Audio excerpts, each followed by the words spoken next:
ભાજપના સ્થાપના દિન નિમિત્તે મનસુખભાઈ માંડવિયાએ પાર્ટીનો ધ્વજ લહેરાવ્યો હતો। અહેવાલમાં ન્યૂઝ સંદીપ ચાવડા, રાજકોટ। આજે રામનવમી નિમિત્તે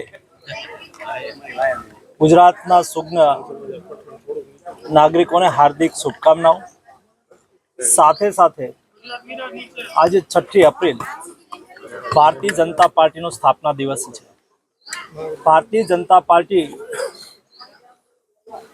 એ વિચારોને વરેલી પાર્ટી છે।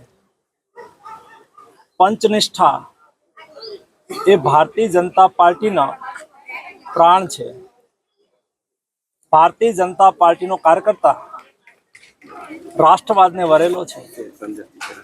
આજે ભારતીય જનતા પાર્ટીના સ્થાપના દિવસ નિમિત્તે કોટી કોટી કાર્યકર્તાઓને અભિનંદન પાઠવું છું।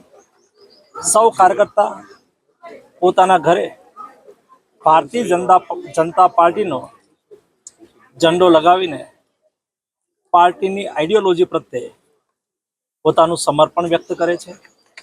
આજે મેં પણ રાજકોટની અંદર અમારા પાર્ટીના અધ્યક્ષ માધવભાઈ દવેના નિવાસે ભારતીય જનતા પાર્ટીનો ઝંડો લગાવી ને કાર્યકર્તા તરીકે મેં પણ મારી નિષ્ઠા પાર્ટી પ્રત્યે વ્યક્ત